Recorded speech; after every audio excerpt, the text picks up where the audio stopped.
Castilla, right? You were all practicing that.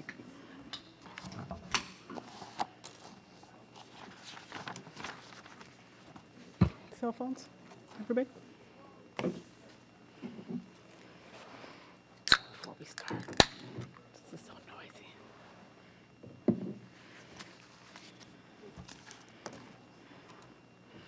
Okay.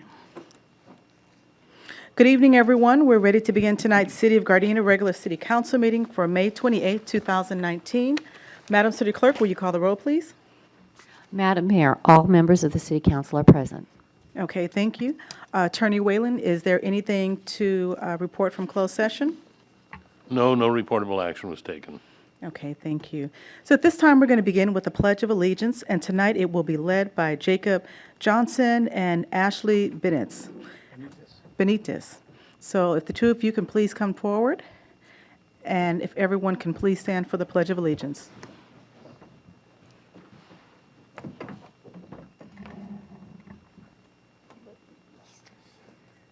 Please stand. Let everybody stand. So you go.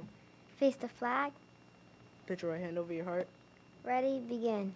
I pledge allegiance to the flag of the United States of America and to the republic for which it stands, one nation, under God, indivisible, with liberty and justice for all.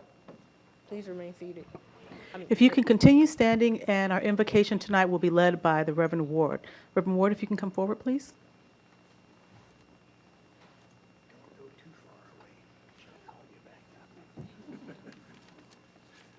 May we pray. Almighty God, our Father, we thank you for your presence here tonight. Thank you for leaders at every level of our government, men and women whom you have put in place to serve you for the good of all citizens. Thank you especially for the mayor and the city council whom you have given to us to serve Gardena. And we thank you, Father, for the members of the staff who serve to inform and support and implement the decisions of the council. Father, in this past few days, we have thought to express to you and to people we love our appreciation for all of the men and women of our military services who have given their lives to buy and secure our freedoms. And it breaks our hearts because it seemed like so many were barely beyond being boys and girls, and yet they served like men and women. We ask you, Father, to comfort the families, the loved ones of each one who gave their lives for us. And now, we thank you that you are here tonight. We ask you to preside over this meeting and to give to our mayor and council a portion of your insight, your wisdom, your compassion. In the name of the Lord Jesus, we pray. Amen. You may be seated.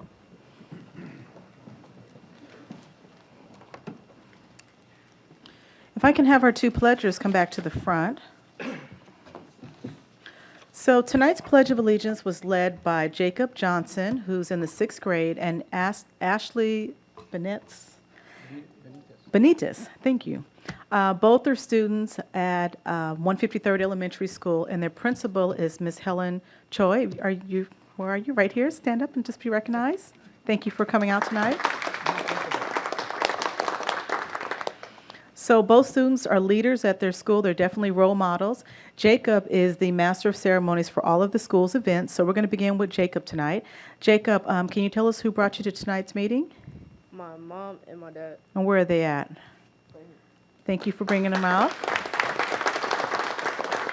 And Jacob, is there anything you'd like to say or add? Thank you for having me. Okay, well, thank you for being here today. Also tonight, a Pledge of Allegiance was led by Ashley, who is in the 5th grade, and she is a member of Student Council. Ashley, can you tell us who brought you out tonight? My mom, my dad, and my little brother. And they're where? Oh, there he is. Thank you. And Ashley, is there anything you'd like to say? Thank you for inviting us. Okay, well, thank you guys both for being here. You guys did a great job, and we look forward to you coming back in the future again. All right. You guys can take your seat now. So if Reverend Ward, if you can come back to the front. So tonight's invocation was led by the Reverend John E. Ward, who is the senior pastor and minister of music at First Southern Baptist Church of Gardena, which is located at 1024 Marine Avenue. Reverend Ward has served as First Southern Baptist Church for over 44 years. He was called to serve as an associate pastor in September of 1974 and was officially ordained as minister of the gospel in 1976 and has been the church's senior pastor and minister of music since April of 1996. In addition to his preaching, teaching, ministry, and his music-related activities with the choir and congregation, Pastor Ward composes, arranges, and teaches choral and instrumental music and is a freelance professional jazz trombonist.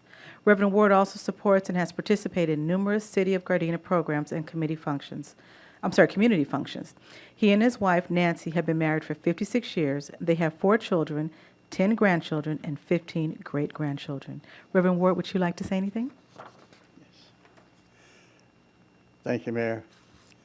Just want to say thank you to each one of you, each and every one of you who works so hard to benefit every citizen of Gardena.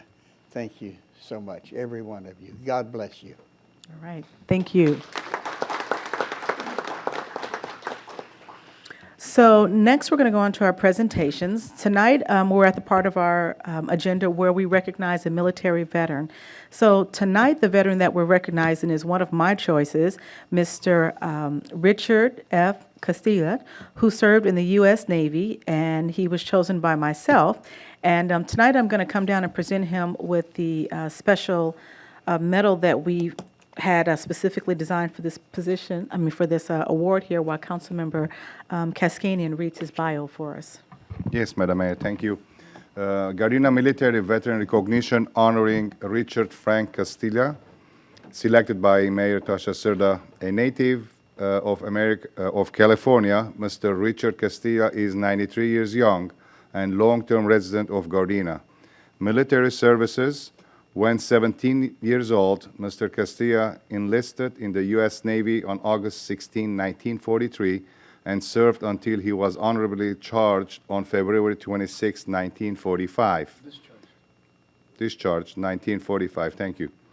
He held various ranks while serving, beginning as an apprentice seaman and ending with the rank of fire controlman operator second class. Mr. Castilla completed training courses at the Navy Training Station in San Diego, California, as well as the Fleet Gunnery and Torpedo School in Oahu, territory of Hawaii. His military service was during World War II. Mr. Castilla served aboard the USS England DE-635 and had the responsibility to operate and maintain, repair the ship's combat and weapons system. While he was serving on U.S. England DE-635, she sunk 6 enemy submarines in a period of just 12 days in late May 1944, a feat that has never been surpassed. The USS England DE-635 continued to serve in World War II until, during the battleship of Okinawa, she was hit by the kamikaze and was undergone repair when World War II ended. Awards for Mr. Castillo, for Richard Castillo exemplary military service, he was awarded the following: Asiatic Pacific Area Citation 8 stars, Philippine Liberation Victory Medal, World War II Presidential Union Citation 1 star.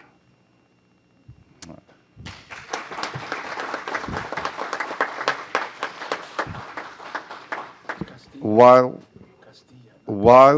Madam Mayor, she's presenting the medal. I have another certificate of recognition from our California legislator, Al Muratsusi. It reads the following: Certificate of recognition to Mr. Richard Castilla, United States Navy, in recognition and celebration of your dedication and service to the United States of America, and with sincere appreciation for your selfless act of courage. Signed, Assemblyman Muratsushi of 66th District.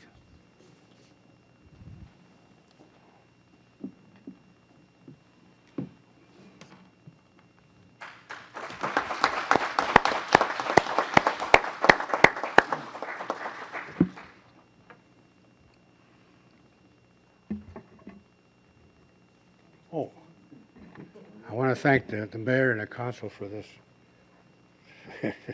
award I received. And thank you for my age. I'm 93, not 92. You made me feel good real well. But it went away fast. I moved to Gardena in 1957 when I married my beautiful wife here. And we moved here in well, she was living here in 1950. I have 4 children, 8 grandchildren, 5 great-grandchildren. And I love it here.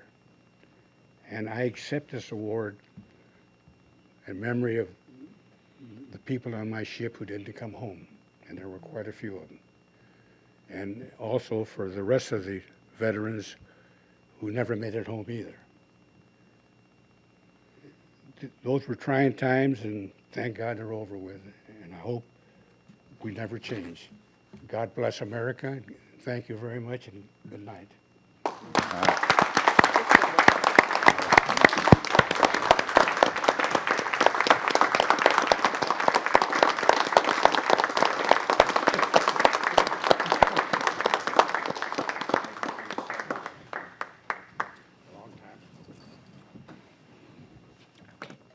Thank you very much, sir.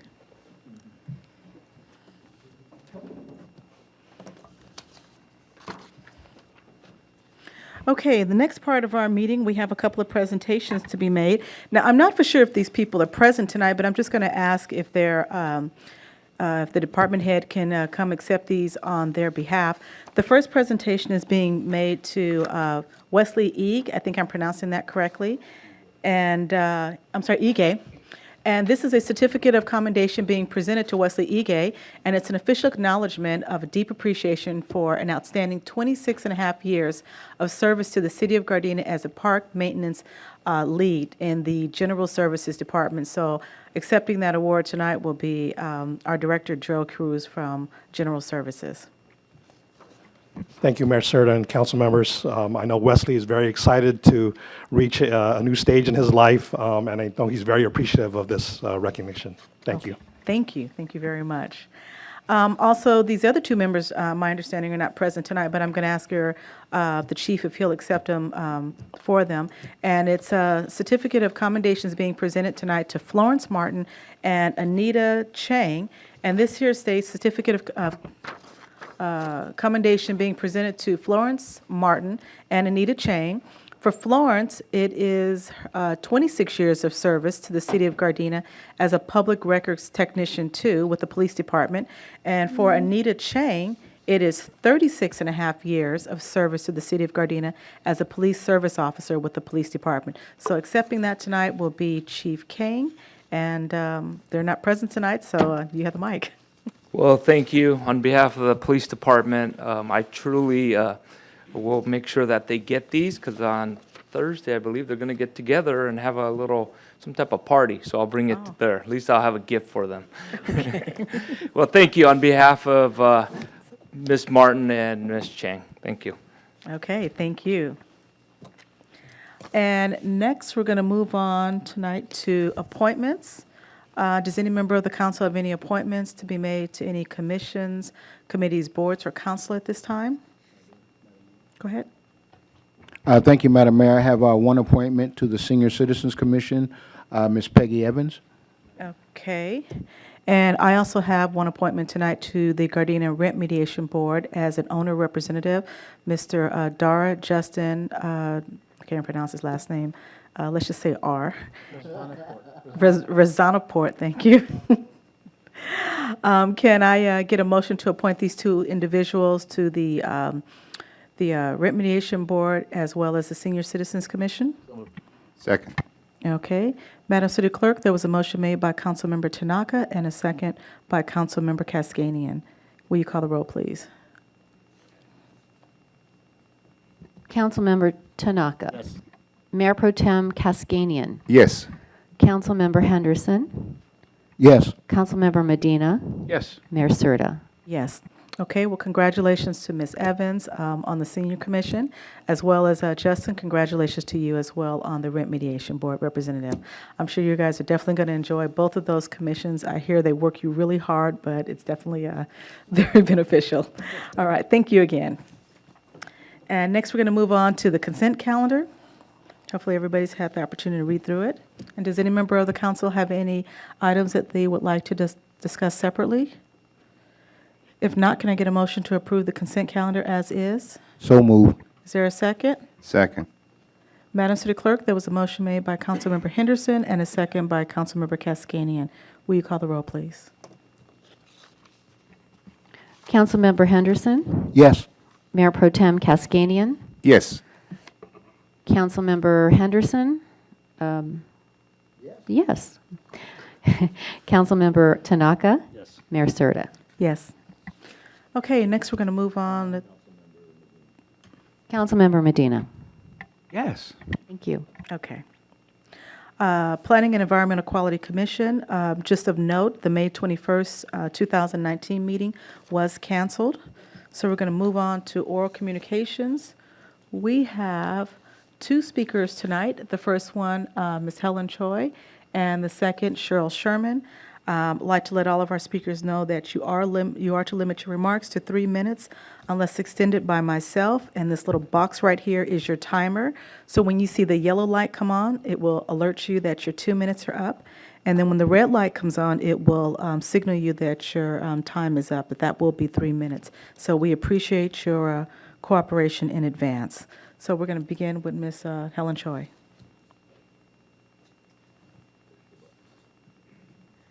Good evening, everyone. Okay. This Tuesday, June 4, 2019, there's a special election for our voters living within Los Angeles Unified boundaries to decide on Measure EE, a 16 cent per square foot school funding parcel tax to support our LA public schools. Regardless of how you vote, it's important to make your voice heard on Measure EE. If approved, Measure EE would provide local schools funding to reduce class sizes, attract and retain high-quality teachers and school employees, and provide safe, clean, and supportive school environments. So please be sure to make a plan to vote at the polls on June 4th. My name is Helen Choi. I stand here today as a proud principal of Ashley and Jacob at 153rd Street Elementary School. Ashley and Jacob are just two examples of the top quality students we have at 153rd Street. I'm closely connected to Gardena as I started my teaching career at Perry Middle School in 2003, and now I stand here today as a principal at 153rd Street. This year, being a first-year principal, many people ask me, how's this year going? And kind of sometimes with a worried look. But I look at them and say, I am so blessed, and I am so thankful to be the instructional leader at my school. I can honestly say that I have the best students and teachers and staff at my school. Like any other family, if I tell you that we have a perfect school, I'd be lying to you. But we have a family that we are always striving to improve and be better together as parents, as teachers, and with staff.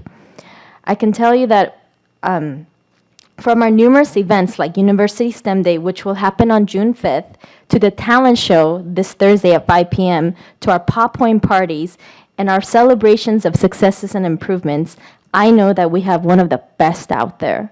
Our folklorical team has participated even during our rainy day Martin Luther King parade, right? And also with our Cinco de Mayo parade as well.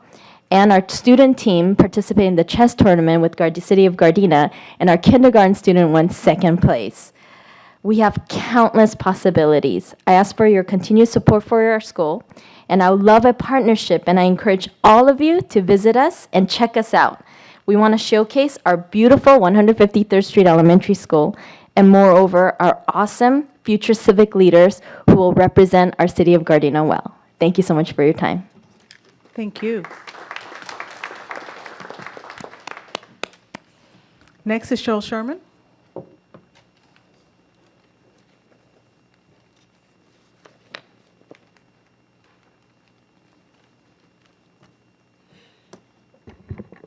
Good evening, Mayor and council members. Cheryl Sherman, Vice President of Friends of Gardena Willows Wetland Preserve. I would like to let everyone know that on Sunday, June the 9th, we will be, our theme will be pollinators and insects. I know children are really interested in that subject, and we hope to have a really great docent to lead the program who has a lot of knowledge in that field. I also would like to share with everyone that there are many charities, as we know, and lots of people are asking for money.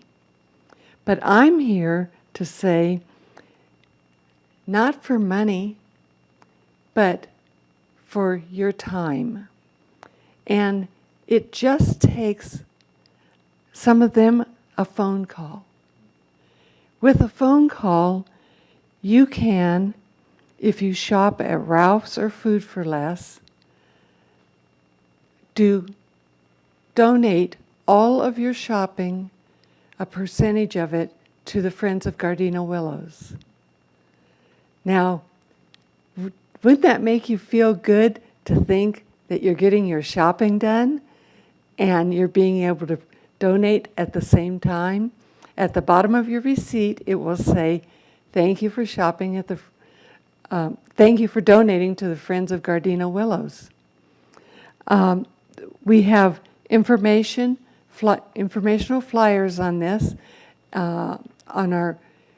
in the lobby of the Nakaoka Center and at the Mamie Deer Library. It's also online at our website, www.gardenawillows.org. Also, if you shop on Amazon online, you can select Friends of Gardena Willows as your charity. And every time you make a purchase, you go to smile.amazon, which is the same identical offer that Amazon has, and we get a percentage of your purchase. Another program is iGive, and iGive has over 1,900 stores that give a percentage. So these are opportunities that you can do to help us and at the same time make you feel good. Thank you so much. Okay, thank you. Okay, next we're going to move on to departmental items. First item is item number 8A1. Mr. City Manager. Mayor Serta, members of the City Council, agenda number 8A1 is a presentation of the City of Gardena's proposed fiscal year budget for 2019 and 2020. In addition, I will be doing a presentation that not only includes the proposed budget, but also speaks to the city's desire to enter a Fresh Start program with CalPERS, also make a contribution to reduce our PEPR unfunded liability, and to begin the first steps in funding an OPEB Section 115 trust. So I just want to start off by making a couple special acknowledgments. This is a team effort here. We have been having a long history of being fiscally responsible. And as you've noticed over the last couple years, we have been much more transparent with our community about our fiscal situation and how government works. So I'd like to do special thanks to Clint Osorio, Ray Beeman, all of the department heads who play a very active role, all of the members of the Administrative Services Department, all of the budget coordinators, and within each department, our city labor groups who have been, good partners with us, and just really everyone who contributes to updating this budget. I think it's always important to go back and take a look at our mission and visions for the city of Gardena, because as we look at making financial decisions, this should be something we reflect back on.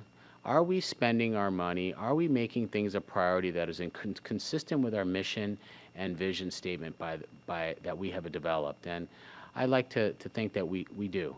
And we are making a significant effort into those areas that we've identified and defined as being the priorities for our organization. In addition to that, we like to think about what's a budget mission and vision look like, and you think about it, it's really about consistent and continuous improvement in terms of how we manage the public's money. The city of Gardena really encourages community participation, and I'll talk a little bit more about that as we talk about Get Involved Gardena, so that, we understand what the city residents and business owners expect and the quality of life that they deserve within our community. The city is committed to reflecting those values and priorities while we develop our budget, and it's important that as government, we look towards the people to give us their input on what's important. And then we take that input and figure out how we're going to pay for it and how we can deliver the best quality of services. But as we do so, we have to obviously continue to understand that we have to be fiscally responsible, but also responsive. And sometimes there's a natural tension that occurs with that, because I think all of you, as you sit there as policymakers for the city, would like to give our residents everything they want. But at the same time, you are also placed with an awesome level of responsibility to ensure that as your elected officials, that you also are very fiscally prudent with the resources that we have. So recently, we conducted some surveys around our community to try to identify what are the most important areas that our community looks towards in terms of why they think Gardena is a great place to live and what they want to maintain or enhance.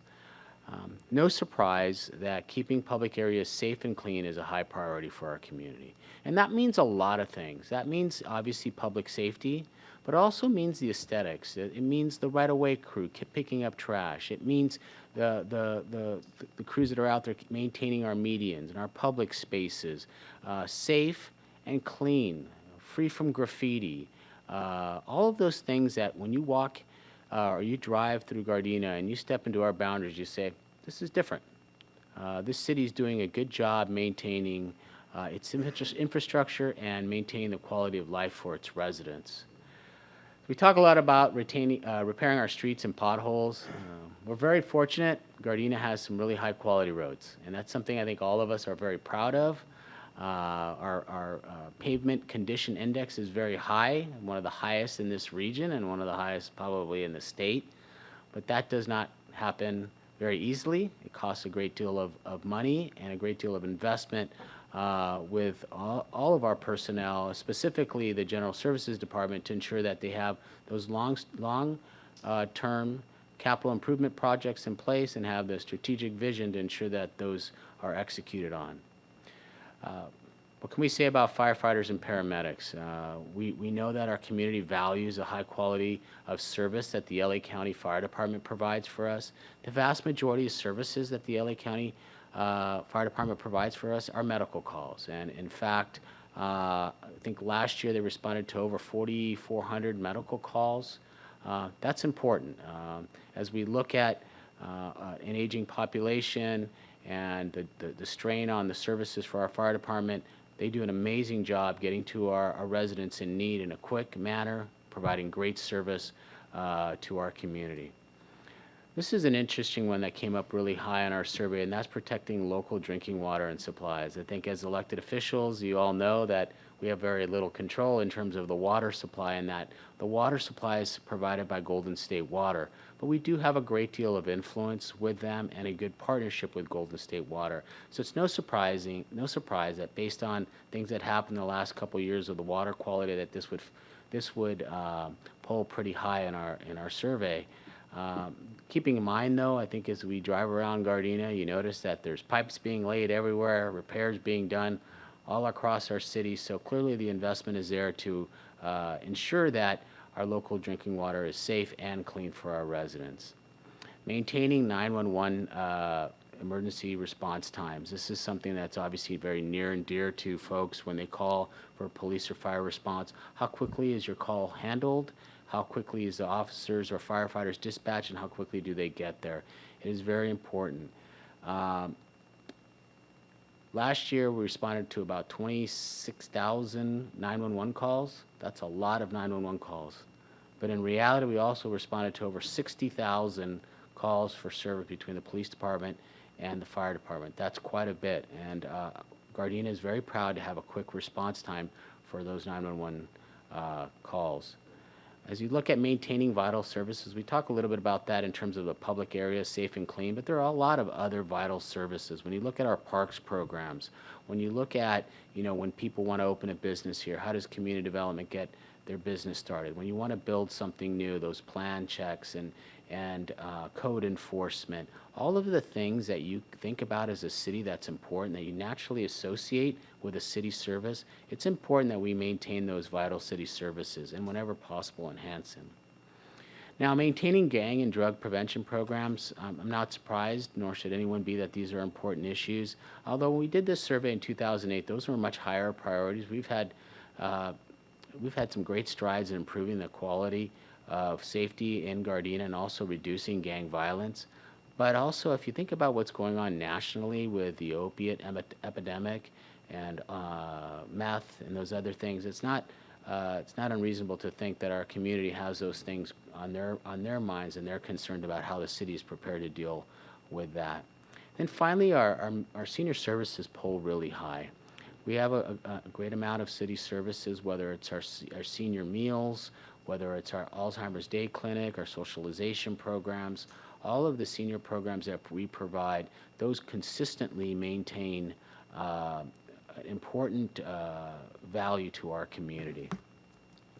So we take a look at our organizational structure. We have, over the last years, slowly unwound the super department model, and we are now more and more getting into a traditional model in terms of our operating departments. The council has made it very clear that they would like me to fill some of those director positions, and we're slowly moving forward with doing that, as well as ensuring that we have a more traditional city organizational structure. So what's a little bit different this year than previous years, as you all know, we adopted a 2-year budget. And in the mid-year review, I come and kind of give you an update of where we're at, where we're likely to end. These are unaudited, but they're very close. And then we move forward with maybe just a slight recap of our next year going in. And this year, we're actually doing something different. We're not just going to roll over the second year of the 2-year budget. We are actually going to make some changes because some things have occurred that we need to bring to the City Council's attention, as well as take advantage of some strategic planning that we have done to take a look at reducing our unfunded liabilities in a number of different areas. Ultimately, the reason that we're doing these things is because we want to be strong financially. And strong financially doesn't just mean having a large general fund reserve. It's taking a look at those things that are out 2, 3, 5 years that can have an impact in Gardena. And that's why we're coming this year to you with a different approach. And then lastly, of course, we're always looking at amending as projections become a reality and things come up. We don't have to wait till mid-year to make those amendments. Ideally, if a city's healthy and they're projecting well and they're keeping their expenses, we don't have to do it that often, and this is the case this time, once again. So just kind of highlighting what we're looking at. When I presented the 2018-19 budget, I think it was the same as the 19-20 budget. We predicted a very, very thin margin of 5,000 revenue over expenditures. I'm really glad to announce that ended up being $26,556. But the reality is that is a very slim number over that large of a budget. In fact, it's 0.003% of the budget. That's good and bad. And the good part is that we were right on our projections.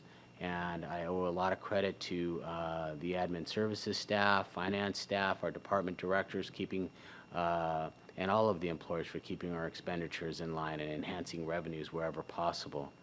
As we move forward next year, I'm going to keep the same level of 5,000 revenue over expenditures. That is a very thin margin that we have to be very careful about. And as we look forward to the next several years with the other pressures that we're all aware of, we need to make sure that we're very prudent in our decision making to ensure that our revenues and our expenditures don't exceed our revenues.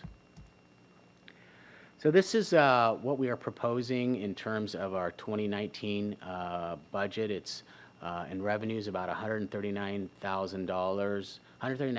million. I wish it was $139,000. $354,000 and some change there in terms of revenue, and expenditures is of $141,080,000. Once again, this question has been asked many times: why are we looking at like we're taking in less than we're spending? And as that disclaimer on the bottom says, a lot of this may result from normal timing of funds and revenue enhancement, revenues that are received generally from our special funds as well as GTrans. But our general fund is structurally balanced, and so there's no reason to worry about that. It's pretty much a slide that has been consistent over the last 3 or 4 years where I've presented, and it's really an accounting issue at this point. For 1920, we've seen a slight increase of $309,000 in general fund revenue and expenditures compared to the 1920 budget. So if you think about, $139,000, $141 million, so $309,000 is not a big, huge difference. And generally, what's the difference there? I'd just like to point out we've had increases in business license tax, which is always great. Our franchise tax and other taxes have increased, and then our investment income. As you remember, we started investing significantly different. There's been increases in interest rates, so that's having a significant impact too. And those are offset by some increase in personnel costs across the board for a variety of reasons. As I mentioned to the City Council plenty of times before, we're on a plan to reduce our liability in terms of accrued time, so we've been paying down a lot of our employees' accrued time. We've had some promotions, although those are very minor in terms of cost. And then there's been some non-departmental increases in contractual services for different services that we're looking at that are helping us make good financial decisions and also deal with some subject matter expert that we just don't have internally.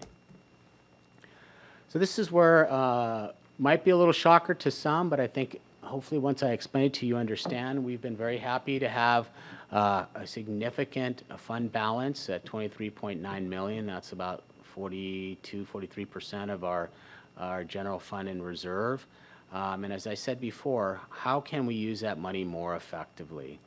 And what we're coming to the City Council is to take a look at a fresh restart from CalPERS, and that is to make an investment moving forward to do a couple different things, but mainly to place $7 million to deal with our unfunded liability. This will be only on the public safety pension liability, and we may be coming to the city in future budgets to take a look at the miscellaneous. But as we worked with our actuarials, the best investment was to invest in the public safety because it gave us our biggest bang for our buck, saved the most amount of payments and interest over the time frame we're looking at. But what does that do? That drops our our fund balance from 23 million to 15.5 million. Everybody might think about, wow. But the reality is, unofficially, the city council has set a general fund reserve of about 25%, and this still exceeds the 25%, so still within that. And as you see later on in the presentation on the CalPERS Fresh Restart, this is a good decision by our city council. I can't state enough that being a fiscally solvent city requires more than just having a lot in the bank. It requires us to be strategic about having a reserve, dealing with our unfunded liability, both on pension and OPEB, other post-employment benefits, and those kind of things, because that is what makes a city holistically financially strong. Just as we've gone over this many, many times, but I think it's important for our community. So where does the city get all of this money and how do we use it? Utility users tax is 5.5 million generally, 6.6 million in motor vehicle tax, property tax is 7.9, then escalates up to card club revenue 8.4, and finally the big one is our sales and use tax. So for our community members who are listening, that's the 5 main funding sources for our community. So on the expenditure side, this is on the general fund only. This is where the city, and I'm not going to go through every single department on this, but this is where the city, if you were to break it up in a pie chart, where the city spends its money. The bulk of the money is spent in two areas. One is the police, and then the second is non-departmental. And non-departmental also includes the fire department and RCC. So big emphasis here on public safety in our community. On the revenue side, for the fiscal year 1920, this is what we're looking at in terms of revenue and in terms of the top 5, and then all of the others. Those were not mentioned in the previous slide. Business and license tax, franchise and other taxes, licenses and permits, forfeitures and fines, and just a number of other things there. So both of those are considered the revenue sources for our fiscal general fund revenue. It's always important to talk about local sales tax, because how we're doing in terms of local sales tax compared to the other city, because as you recall, sales tax is our biggest contributor to our general fund revenue. And Gardena, and if you look at this chart, is once again at the low end of current sales tax. And but many cities, as you know, have recently increased their sales tax, and it's a trend that's occurring throughout this region. El Segundo most recently did it, which was passed by 84% of the voters. And Carson did it in 17, and a number of cities have done it even before that. We've talked about Measure H before in the past in terms of the 1/4 sales tax that went to Measure H. The city lost approximately 2.5 million, and the city has received very, very little in terms of return on Measure H, and our homeless numbers are really low. So if you look at 2.5 million we got, we're about 200,000 is likely we're going to get in return from that. And there's a variety of different reasons for that, but if you look, that's a significant amount of locally derived tax revenue that went someplace else that could have been used for Gardena. We realize homelessness is a regional problem, but that's a pretty big disproportionate share the city of Gardena is paying. And then there were several cities that didn't have to pay because they were above the tax, the maximum. So talking about equity and whether or not that was fair, but certainly something as we look at in moving forward on how the city is going to posture itself with any potential grabs on locally derived sales tax revenue. I bring up G-Trans because we can't forget we have a big transportation department there. There's been absolutely no changes in the enterprise fund, so as we look at this proposed budget, no changes within the enterprise fund. So it was important to go over these challenges and opportunities. At any time there could be an economic downturn. We have to prepare for those. Maybe lowering a sales tax, decrease in property tax, that property tax tends to be very stable, but sales tax can definitely take a bigger, quicker hit. And obviously, we do compliant in construction, and whether it be mostly residential, but others commercial as well.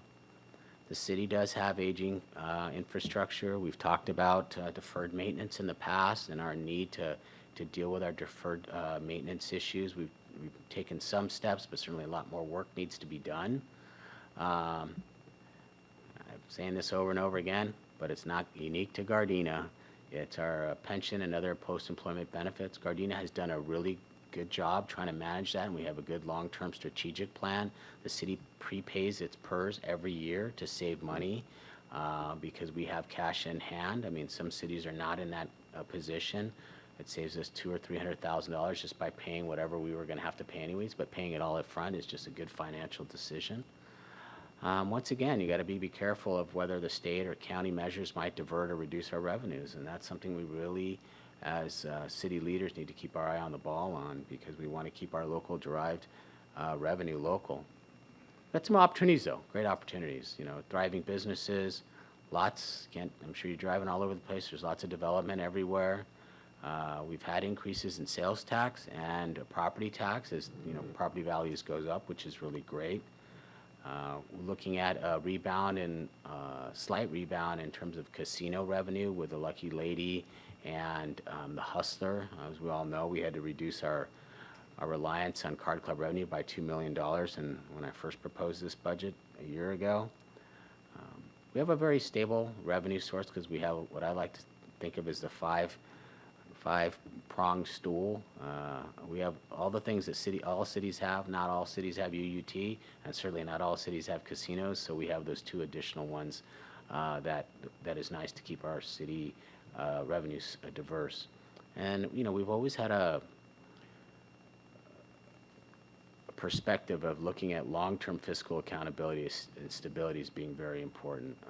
Specifically from where we've come from, I think our history has been very positive in dealing with financial issues very prudently and thoughtfully, and ensuring that we have a long-term fiscal stability vision.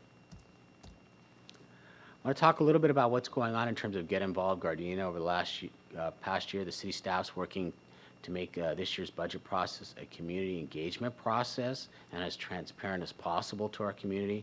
We've launched Get Involved Gardena. It's on our website. There's surveys in the back. We want to hear from our community about what the priorities are, because as I mentioned those priorities earlier in the presentation, are they consistent as we survey more and more people? We're also making sort of a road trip to as many community meetings as possible, presenting on Get Involved Gardena. We encourage people to get involved and take the survey. If you go to our website, cityofgardena.org/get involved, there's information about getting involved, and take the survey electronically as well. So I want to switch gears a little bit because I want to talk about the PERS Fresh Restart, which is something very important, something we've been working on for quite a bit of time now. So as you look at, this is dealing with a safety classic members only. This is our police officers, our firefighters, our county, so they're not included in this. If you take a look at how much our total contribution rates for our employees are, these are the different values, and as you can see, they start to increase going forward every year. The blue represents what it will look like if we don't do a fresh restart. The orange reflects what it looks like with a fresh restart. And in keeping in mind, I always want to remind our city council, our public safety employees have stepped up and they are paying their full 12% of the employee contribution, which is a great partnership we have with not only the GPOA, but GMEA and GMEO in terms of cost sharing, in terms of the retirement. So what does this mean? At the way it stands, everyone's facing current pension obligations that are unsustainable unless you start to do and make smart decisions. So our unfunded liability payments increase from $7.5 million to $9.8 million within the next 4 years if we don't do anything. So we're asking the city councils to pay down our unfunded liability by $7 million using our reserves and reduce the amortization period from 30 years to 20 years. This will still leave, as I mentioned before, the city council with a healthy fund balance, reserve balance of 25%, but also saves the city $9.25 million in the first 10 years of payments and $1.5 million in interest savings over the next 5 years. So you see there, by investing the money early, it takes to a spot that we're leveraging that money to make our pension obligations smaller for the next 10 years and reduce our overall interest savings. So this is kind of a snapshot of what our payments would have been current, and then with a fresh start with just $6 million. And you can see in the green, that's the reduction in payments. And then and the city can elect to reduce the amortization any time further. We're going to be asking for $7 million, but put $1 million of it into a pension stability fund to figure out what our next steps are going to be towards dealing with our unfunded pension liability. But we do have some young employees here that are PEPRA. Their system is different. It's nice to look at unfunded liability payments going from $58 million to $52 million. When you look at PEPRA, it's $60,000. But that is something that we can easily pay off. So rather than having that continue to grow, we'll also be asking the city council to allow us to pay off completely our unfunded PEPRA liability, which will save us $38,000. And then lastly, general fund OPEB and other post-employment benefit liability is $60 million. In fiscal year 1920, it's projected that we're going to have $2.5 million in OPEB costs for the 175 retirees we currently have on our rolls. As most cities, we are on a pay-as-you-go plan, with the exception of G-Trans, who did fund some OPEB liability in 115 Trust. The city wants to make a small contribution to establish a 115 Trust of $150,000. And as you look at that, how is that even going to help in terms of $60 million?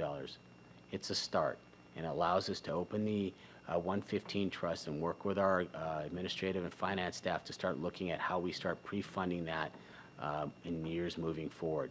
But to get the account open, get it started funding, and start looking at contribution methodologies for that is something that we need to do. That way it can help us establish a long-term OPEB funding plan. So what are we looking at doing? We're looking at a $1 million in general fund reserves towards a pension stabilization fund. So when I mentioned about $7 million, only $6 million of it is going to go down to the fresh start for the safety plan, and we'll hold another $1 million in reserve for another fresh start moving forward. And we're going to pay off our PEPRA unfunded liability for using $60,000 and transfer $150,000 from the general fund to the 115 OPEB trust. Those three things are putting us on the right roadmap to being fiscally responsible with not only our current expenditures but our long-term liability.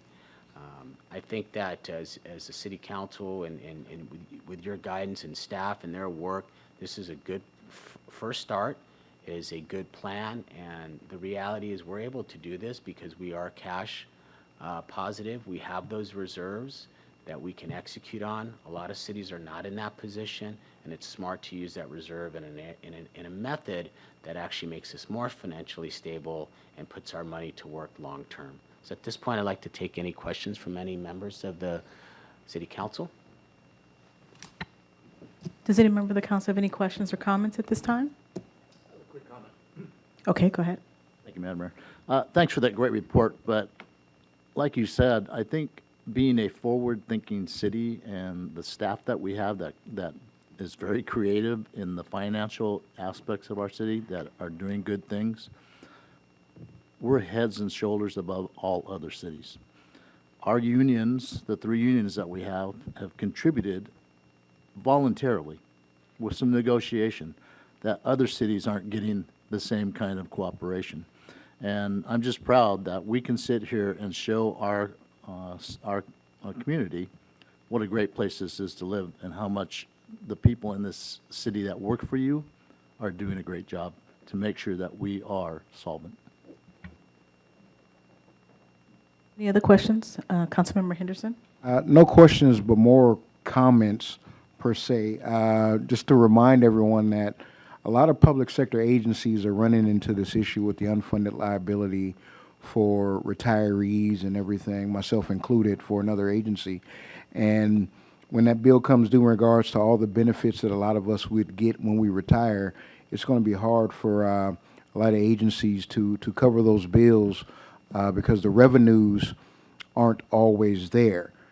That being said, I think this is showing some leadership. I think it's also something we can show our peers in regards to kind of taking those steps to reduce the liability. The one thing that we can pay off for $60,000, we definitely got to do that. So at least that looks good for us for sure. But we also need to get creative in regards to what we do about our revenues as we diversify that. So that's something that we could look at as a group. But I think that's actually positive. And Mr. City Manager, I really appreciate the disclaimer at the bottom in regards to the general fund, the special fund, and everybody understands the different fiscal years and everything and all that. So if they still have their budget in brief, they should still be able to refer to that. So I think this is a good plan, step moving forward.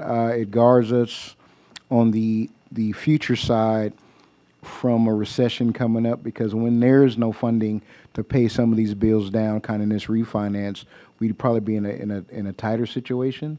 And we're able to maintain our 25% threshold of our liquid. So I think this is actually a pretty good plan. So I definitely appreciate the report. Okay. Any other questions or comments? If not, thank you for that presentation. It was very good. And in fact, it was even a lot more simpler this time around versus even at the Finance Committee meeting. So thank you for that and for everybody who was involved with putting that together there. So with that, for item number 8A1, we're just going to receive and file that portion there. But That's correct, because this is Mayor. also 8A2 as well, we need to, was there more you want to add to it? Yeah, just For 82?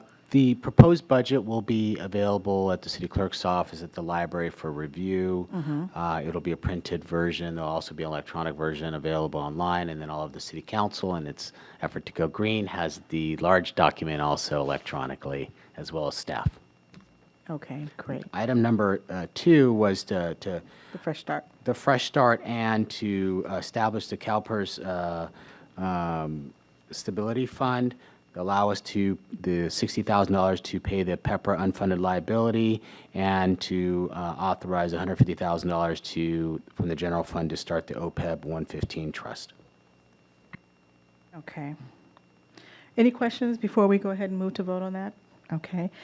So at this time, can I get a motion to approve the Fresh Start Plan and payments? So moved. Second. Madam City Clerk, there was a motion made by Councilmember Tanaka and a second by Councilmember Henderson. Will you call the roll, please?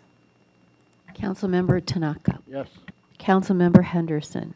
Yes. Mayor Pro Tem Kaskanian. Yes. Councilmember Medina. Yes.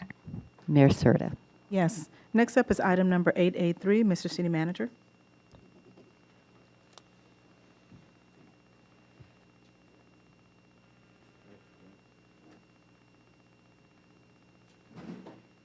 Mayor Serta, members of the City Council, agenda number 8A3 is resolution number 6384, approving the application for statewide park development community revitalization program grant funds for Arthur Lee Johnson Park.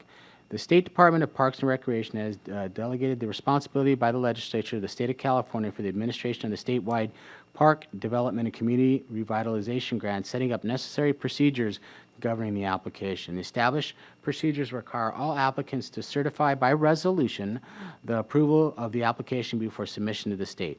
The application is for $8.5 million, would fund the improvements at Arthur Lee Johnson Park. And I can give you kind of an idea of what those improvements would incur. Could you?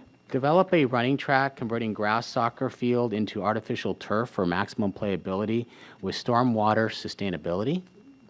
Replace tennis fabric fence, expand and update the classroom for after-school center. Replace the shade structures and maximize the picnic barbecue areas. Resurface the basketball courts.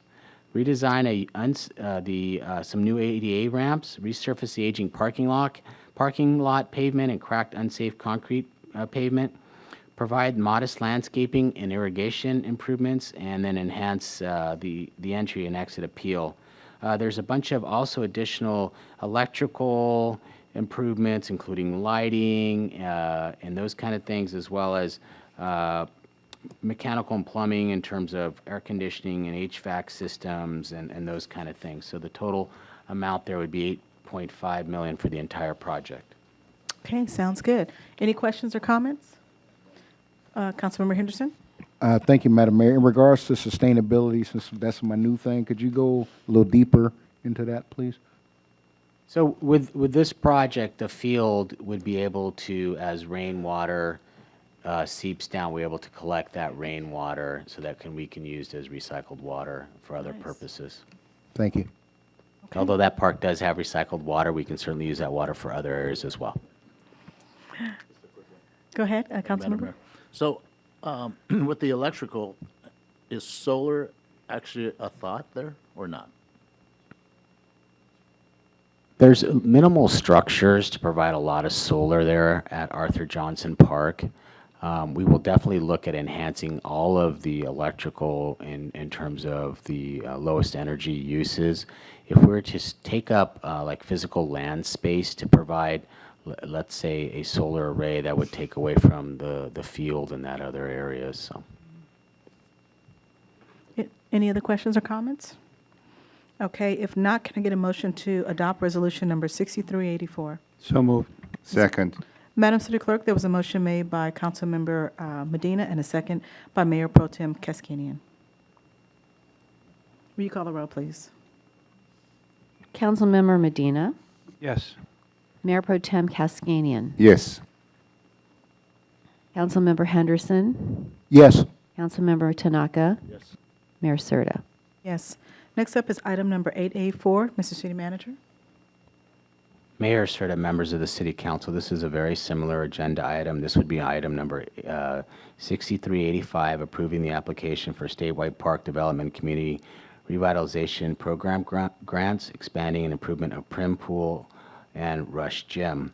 This is an $8.5 million grant application, and some of the expansions improvements in this application would be a teen center restroom upgrades with ADA compliance, repair and replace all the existing skylights, budget for potential solar roof panels, renovate existing gym restrooms, lockers to meet proposed fixture load requirements and ADA compliance, new gym amenities, bleachers, basketball, blackboards, scoreboards, partitions, etc.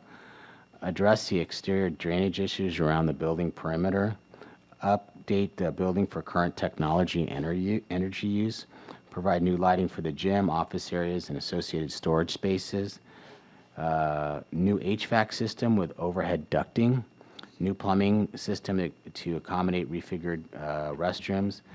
And in the Prim Pool, we're going to demo the existing facility and construct a new expanded facility with the addition of the new property, which would have a new 25-yard, 8-lane pool, a diving bay, and connected fitness pool with ADA ramp, new bleachers and shade structures, new 2-story pool facility building that meets the requirements for restroom and showers, kitchen facilities and refrigeration to serve as our pantry program, reception check-in area, senior center daycare, outdoor patio garden space, and recovery of the cost for the purchased property. In that area, ideally, if we can acquire one more piece of property as well, we would be able to have a designated senior center daycare area. As you know, our daycare area is actually not located in the city of Gardena. The senior centers is shared with the Nakaoka Community Center. This would be a substantial program for us, and it would certainly enhance all of the Recreation and Human Services programs. So another $8.5 million grant application. Okay. Any questions or comments? Councilmember Tanaka? Thank you, Madam Mayor. To you, Mr. City Manager, and to Clint, our Director Administrative, this is long overdue, this project. I live down the street, and I'm telling you what, this is going to be a great project. I appreciate all the work that's being done right now, and I know that this is going to be a great thing for us.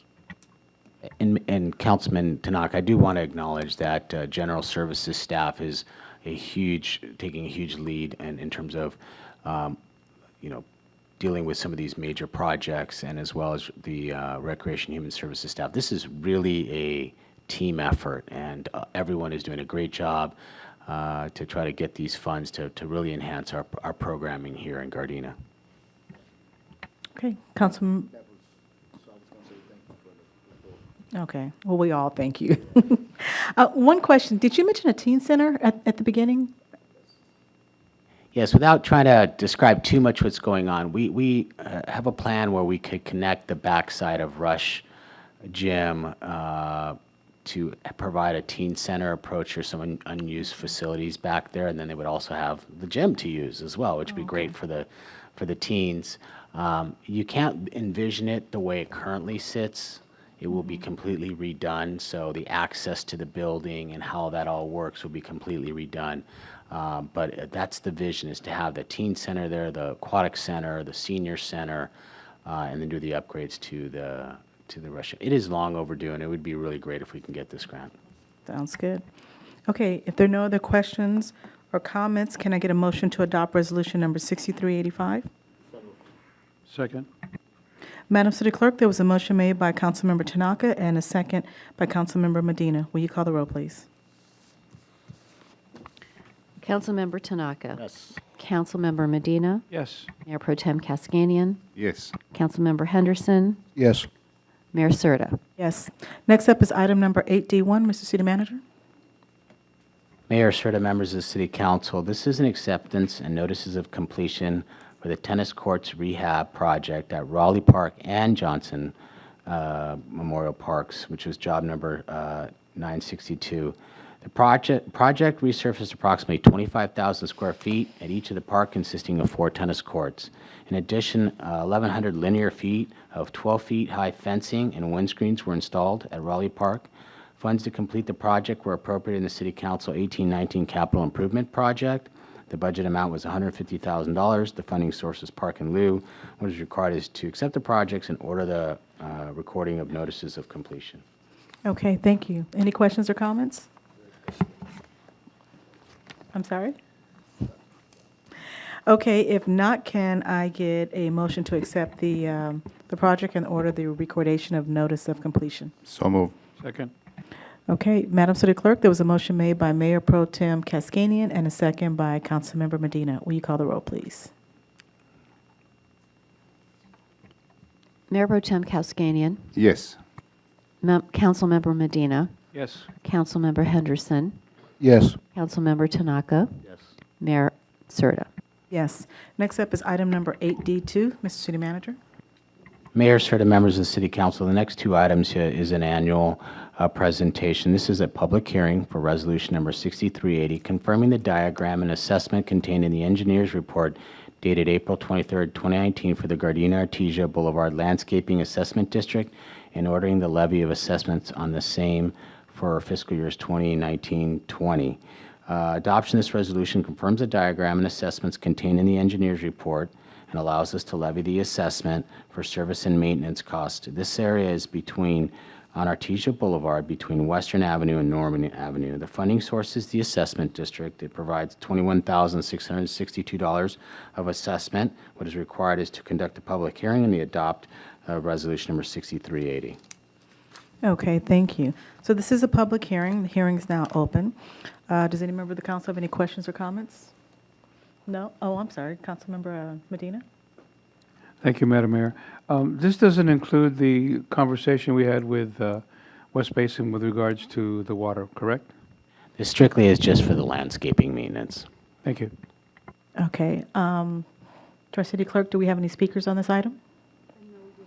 No, we do not, Madam Mayor. Okay, so at this time, we're going to go ahead and close the hearing, and I'm going to ask if I can get a motion to adopt resolution number 6380. So moved. Second. Madam City Clerk, there was a motion made by Councilmember Tanaka and a second by Councilmember Medina. Will you call the roll, please? Councilmember Tanaka. Yes. Councilmember Medina. Yes. Mayor Pro Tem Cascanian. Yes. Councilmember Henderson. Yes. Mayor Serta. Yes. Next up is item number 8D3. Mr. City Manager. Mayor Serta, members of the City Council, agenda number 8D3 is a public hearing as well for resolution number 6381, confirming the diagram and assessment containing the engineer's report dated April 23rd, 2019 for the Gardena Consolidated Lighting Assessment District and ordering the levy of assessments on same for the fiscal year 2019-20.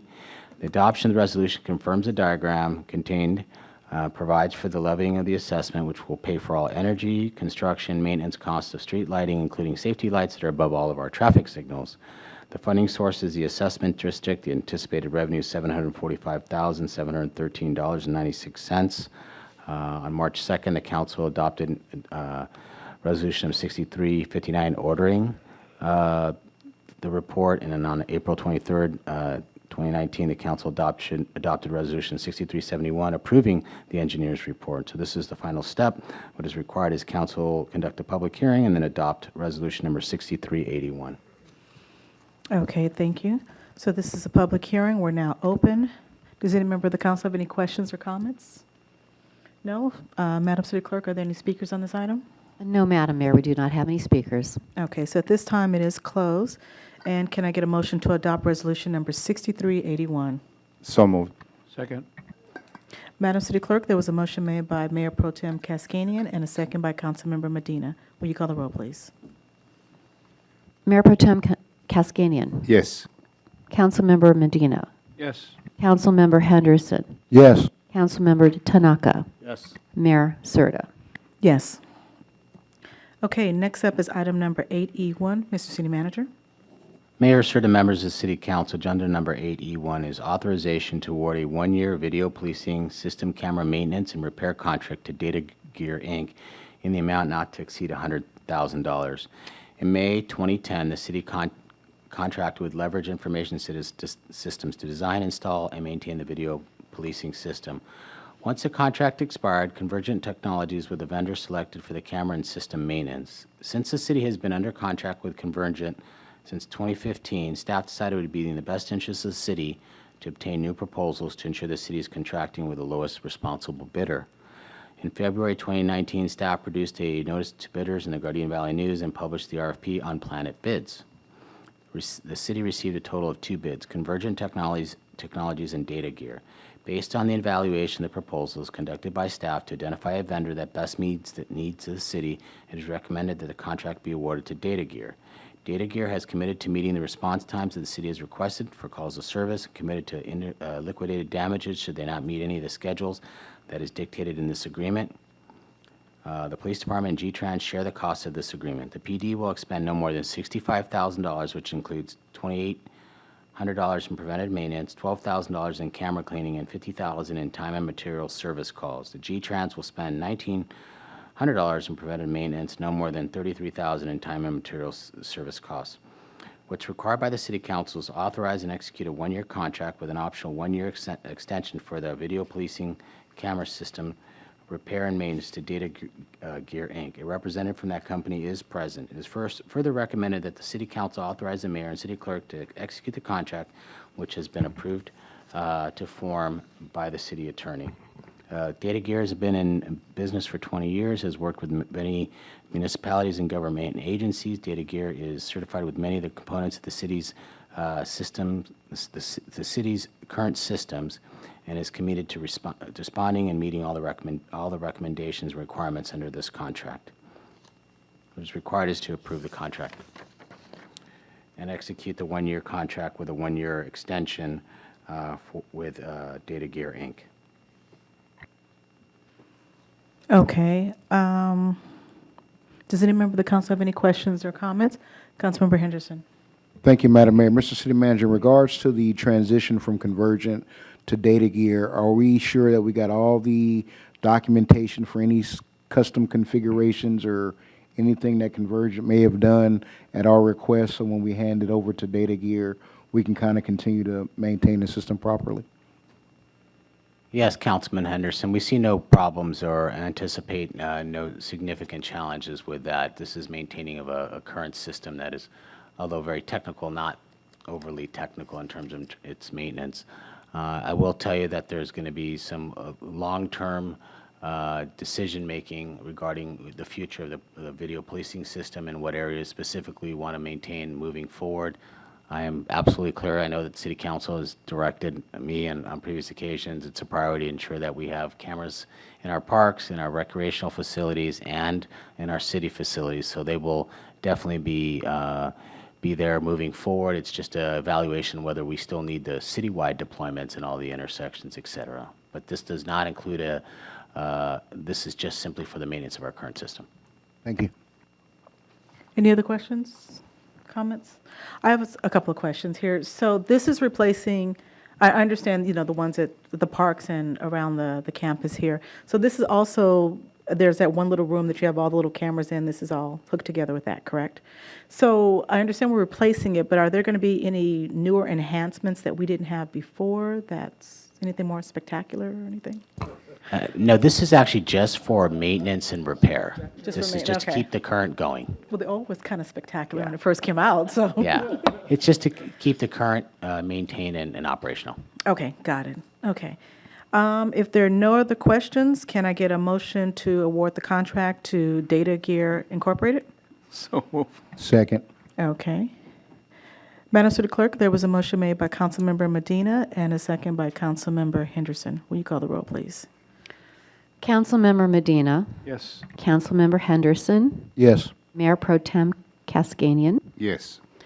Councilmember Tanaka. Yes. Mayor Serta. Yes. Okay, we're going to move on to council items and directives. We're going to first begin with council directives. Does any member of the council have any directives at this time? Councilmember Henderson.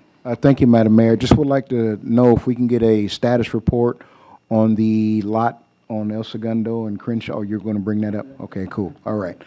The other thing is possible, thank you for the report on the Urban Agriculture Incentive Zone Act. I was wondering if we could then now probably have a closed session training to figure out if this would be a good tool we could put in our toolbox as we work to move the city forward. Need a second on that, though, right? Could I get a second? Okay. Okay, any other directives? If not, we're going to move on to city manager remarks regarding council directives and council items. Mayor Serta, members of the City Council, the first item I'd like to report out is we did interviews for the Assistant City Manager position, and I am proud to announce that the Director of Administrative Services, Mr. Clint Osorio, has been selected as the new Assistant City Manager. We'd like to congratulate him on his appointment. There was a request for 12850 Crenshaw regarding the illegal storage of vehicles and other supplies at that location. We have been working diligent with the owner. One of our deputy city attorneys, Mr. Reisman, is working with the owner. They have filed an eviction on the person who has all that those vehicles there, and we will be moving diligent to ensure that that area gets cleaned up as quickly as possible. But it is a legal process now, which does take a little bit of time. But we are on top of it. Can I ask you a quick question? So he's filing an eviction on that gentleman, so when he allowed the person to come, did he know the stuff was coming with that person? Or did he just think the person was just going to stay there in the vacant lot? I'm just curious. If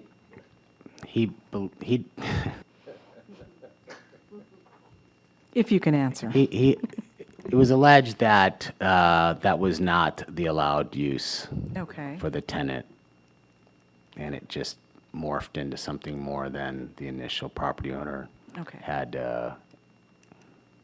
envisioned. Okay, thank you. Okay. Did you have more to report regarding other items? Yes, Councilman Henderson talked about the item he brought up about to impose a vacant lot fee. This is a fairly new piece of legislation under AB 1551. It aims to increase the use of privately owned land for urban agriculture, imposed land security for urban agricultural projects. So city can implement the act by passing an ordinance that designates areas as urban agricultural incentive zones. Currently, cities that utilize it's called UAIZ Act and/or impose a vacant lot fee are Oakland, Long Beach, San Francisco, Sacramento, and Los Angeles. Those are the items that we found. So just kind of give you some highlights of what we can consider for example, one of the things that Long Beach does, it charges a $53 a month fee for letting vacant property sit idle. This discourages illegal dumping and blight and encourages owners to turn vacant land into gardens and farms. Owners that cooperate avoid the fee and can receive a tax break. The fee helps pay for the monitoring over the 600 properties they have. Sacramento is also considering a similar measure. In Sacramento, charges fees to monitor and operate vacant lot program, but does not have a UAIZ program. So not a lot of cities have taken advantage of it, but certainly something we could consider with our vacant lots. If you recall, maybe over a year ago, there was a young woman here that wanted to use some vacant land for agricultural use and spoke at the city council meetings a couple times. So this could help work with some of those residents that may want to use that for that purpose and also help maintain and monitor vacant land use. If they cooperate with it, then they don't pay the fee. If they don't, they do. Okay. And then lastly, Madam Mayor, we can do this any time, but the police chief does have at your request, a small slideshow regarding the police department's visit for police officers Memorial Week in Washington, D.C. We can do this at now or after your... You can do it now. Okay, sounds good.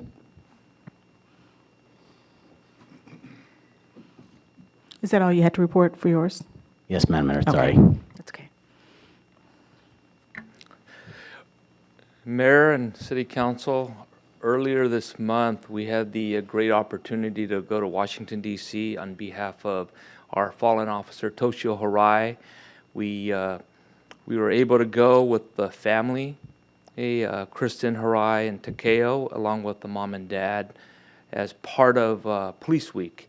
And this was a phenomenal event. I've never been to Washington, D.C., and it was very specific for our fallen officers. And Officer Harai's name was put on the memorial wall in Washington, D.C. And before, we'll just play it right now.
Well, that was just a snapshot of the entire trip, but it was phenomenal, and I couldn't be any more prouder of our officers and our delegates that went with us.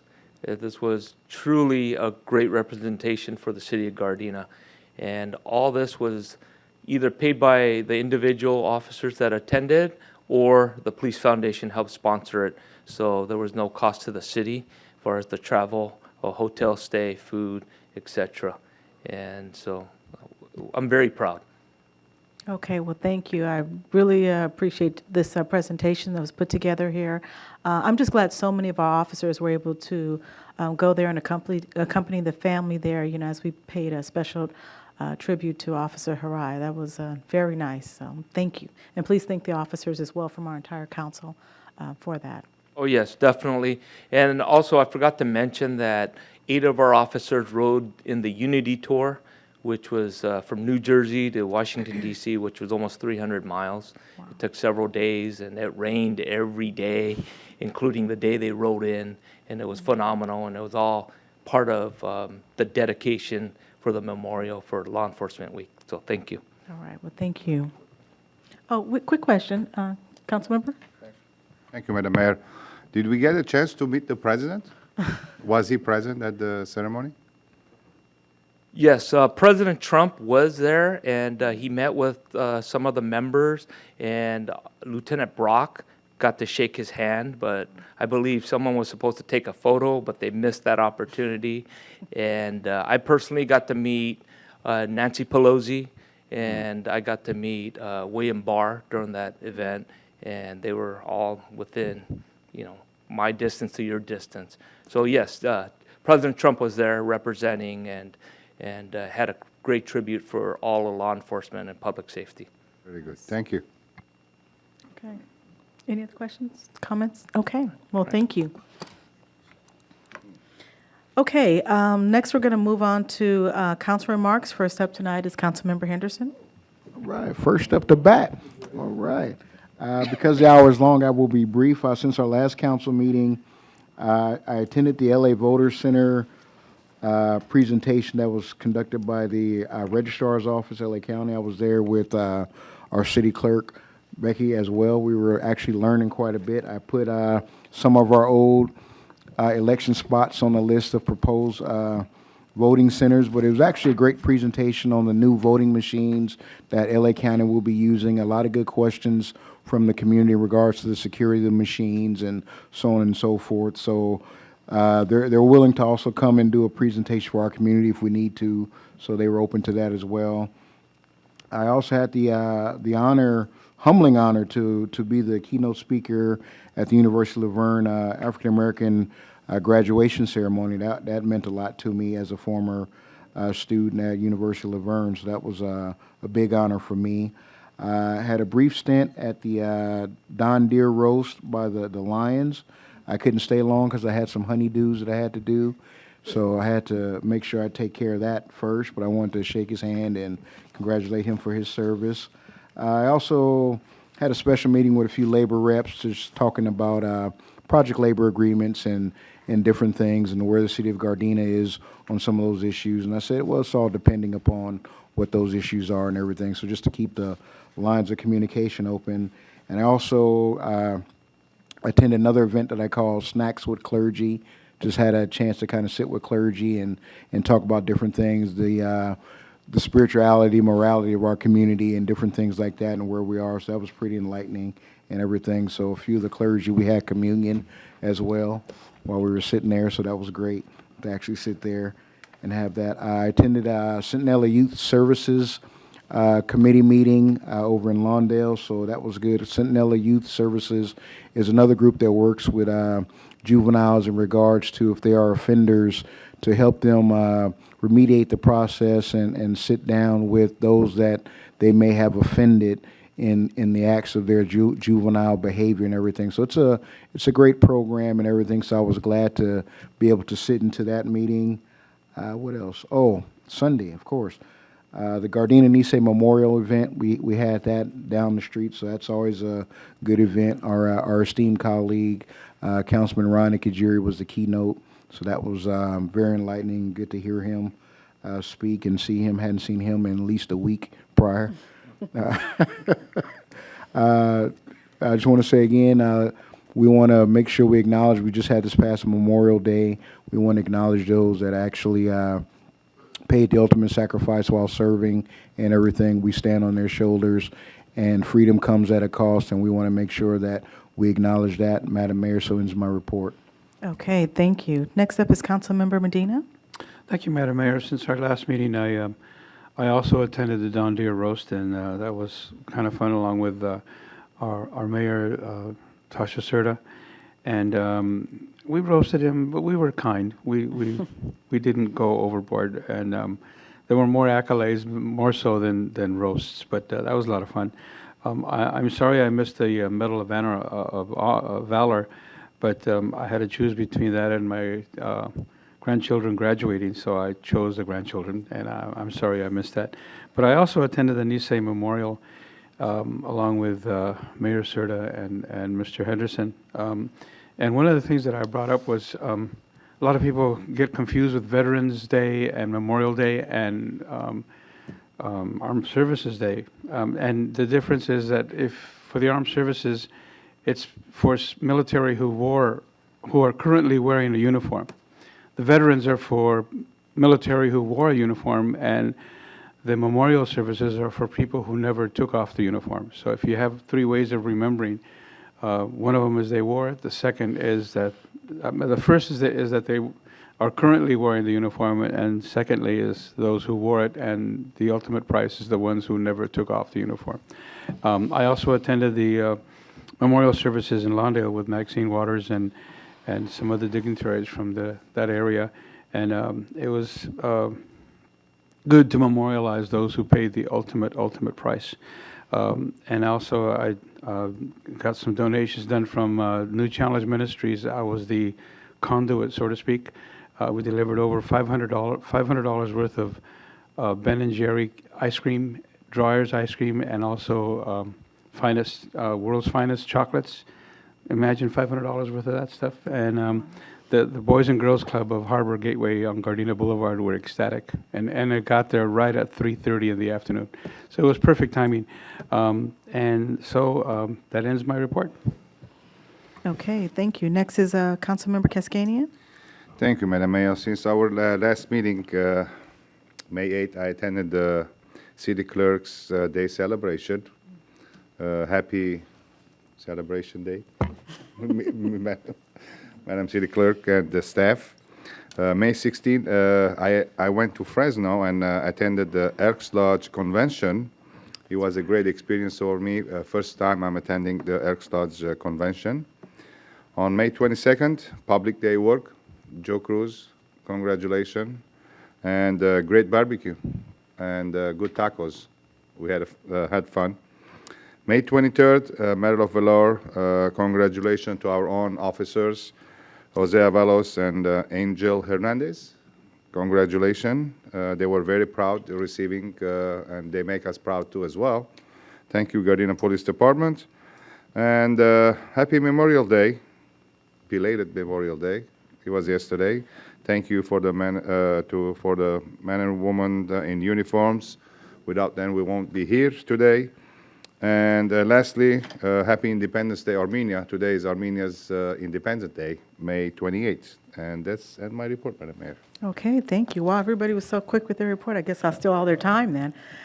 Since the last council meeting, I attended my monthly JPA meeting, and for those of you who wonder what is JPA, it's a Joint Powers Authority, which basically this board, we work to make sure our casinos are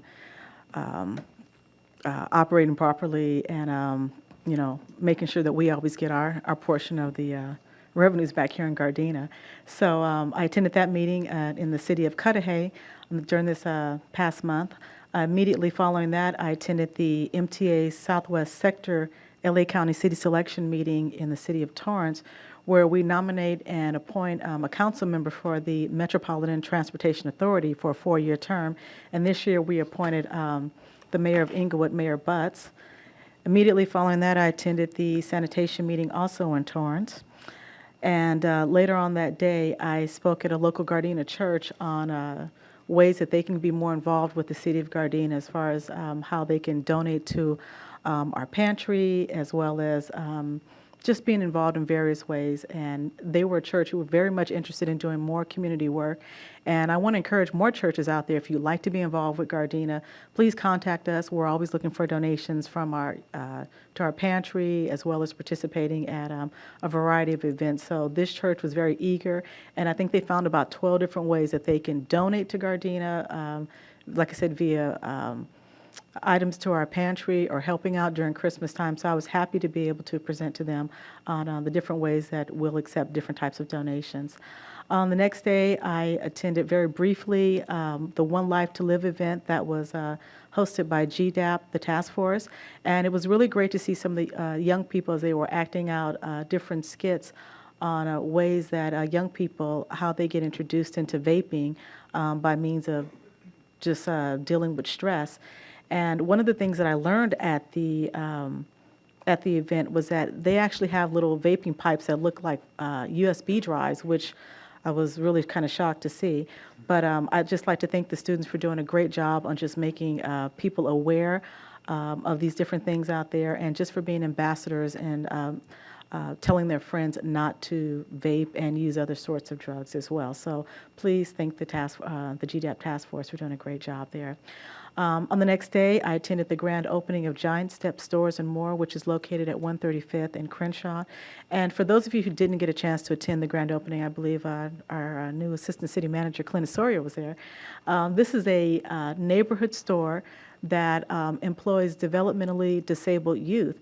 And they also have a secondhand store there. So it's a convenience store in the front, a secondhand store in the back, and they work with young people just in helping them with jobs, like I said, the developmentally disabled. And this store has been around in parts of LA for over 22 years, so they have a concept that works.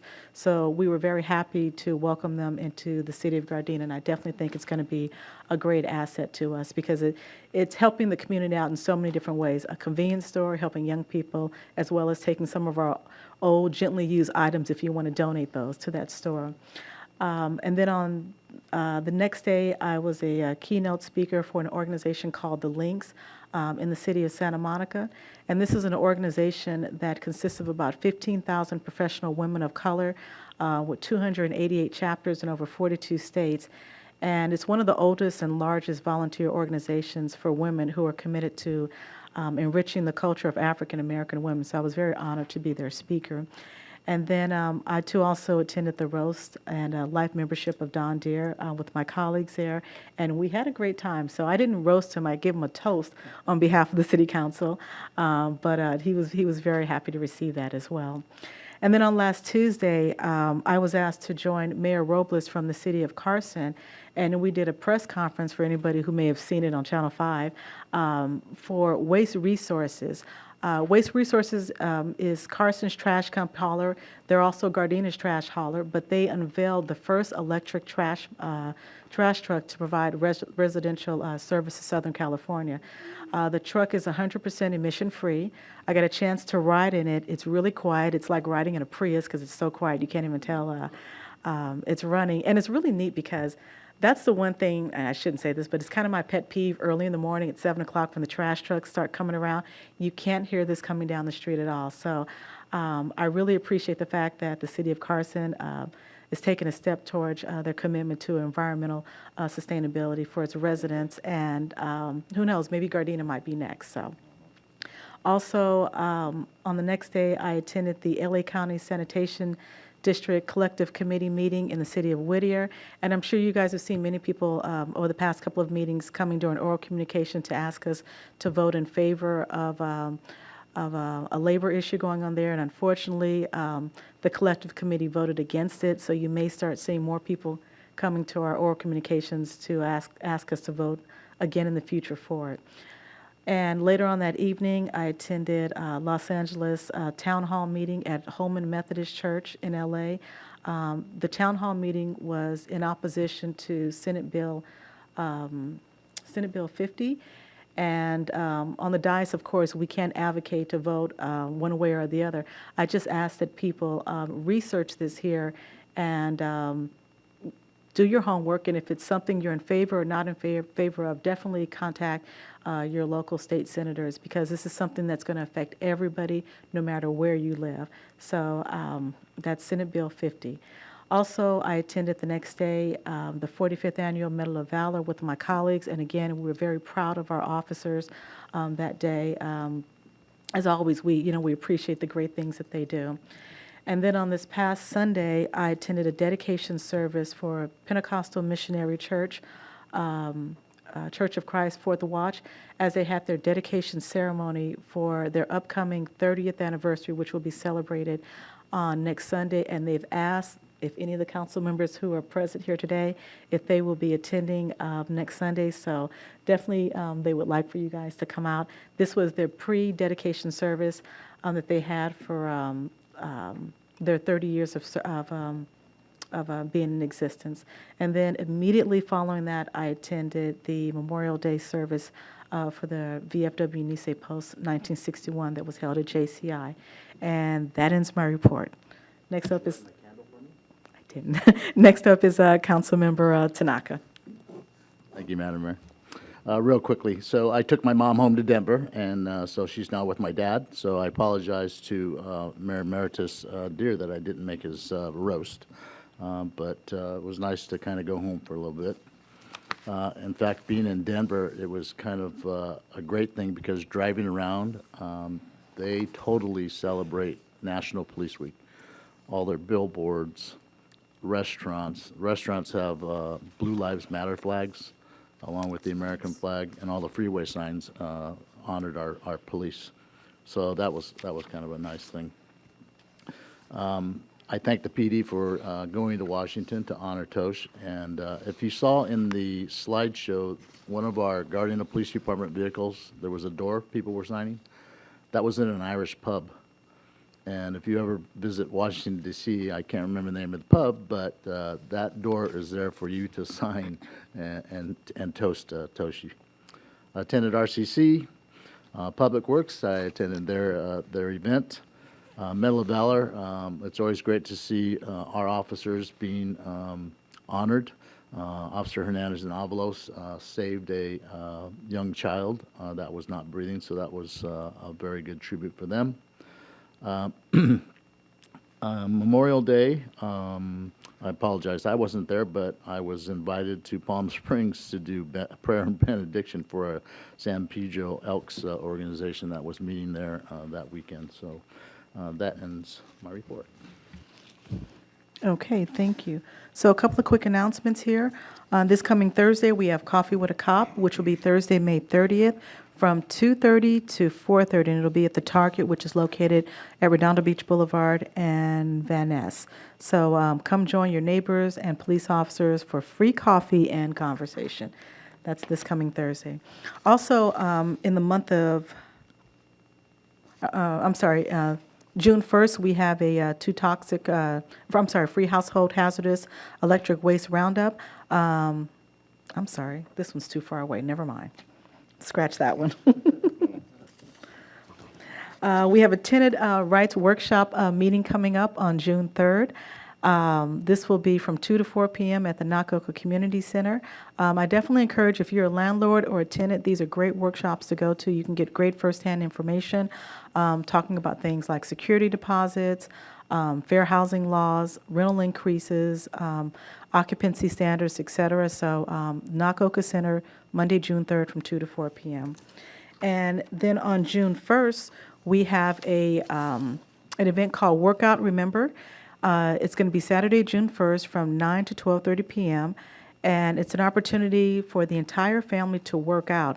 They have morning stretching that starts at 9. They have Fit Kids, Zumba, something called PIYO. I'm not sure what that is, but it's from 9 to 12:30. And it's a day of just getting out and exercising. So there'll be instruction that'll be held here, where is this? At the Nakoka Community Center. So June 1st, 9 to 12:30, Nakoka Center here. And let's see, that ends my announcements. So our remembrances tonight.